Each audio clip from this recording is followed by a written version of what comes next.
ఇదే చదలవాడ తిరుపతి లేదా తొలి తిరుపతి లేదా దివిలి తిరుపతి లేదా చిన్న తిరుపతి అని పిలువబడే ఈ గ్రామం ధ్రువుడు అనేటువంటి వాడు ఈ ప్రదేశంలో తపస్సు చేశాడు అని కుర్రాడు, చిన్న కుర్రవాడైనా చాలా దీక్షగా చేశాడు అనమాట. అప్పుడు స్వామివారు మెచ్చుకుని త్వరగా ప్రత్యక్షమయ్యారట. అయ్యి కుర్రాడు భయపడిపోతూ ఉన్న సమయంలో స్వామివారు గ్రహించి, నాయన భయపడకు, నన్ను చూడు, నియంతే ఉంటాను అన్నట్టు.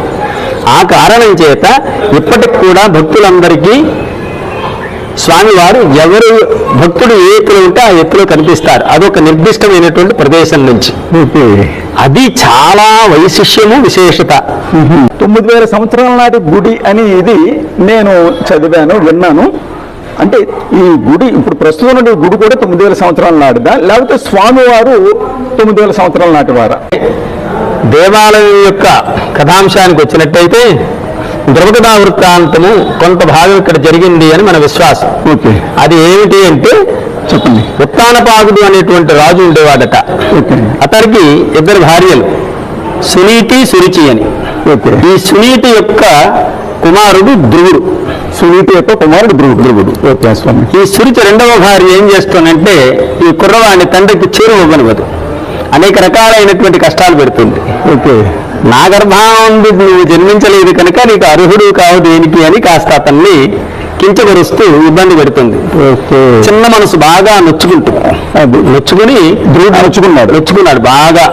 చిన్న హృదయం, పసి హృదయం బాగా అంతే కదా నొచ్చుకోబడింది. అప్పుడు తల్లిదండ్రులకి వెళ్ళి ఏడుస్తాడు, ఏంటిది కష్టము, కాబట్టి ఇది తీరేటువంటి మార్గం ఏంటి అని. అప్పుడు ఆవిడ చెబుతుందన్నమాట, ఆయన ఏదైనా కష్టం నుంచి మనం గట్టెక్కాలంటే భగవంతుడే మనకి ఆధారము, కాబట్టి శ్రీ మహావిష్ణువుని నువ్వు ఆరాధన చెయ్యి, ఆయన కోసం అన్వేషణ చేసుకో అని హితబోధ చేస్తుంది.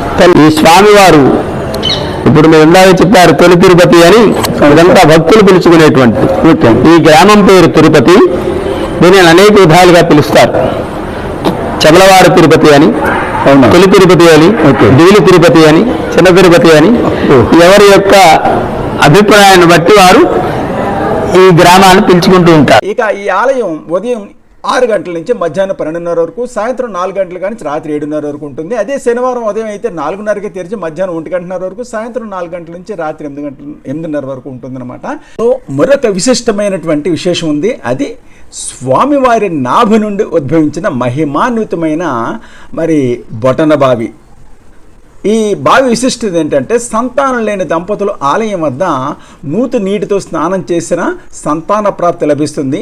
విద్య, ఉద్యోగం, వివాహం మరి అంటే కోరికలు, భక్తుల కోరికలు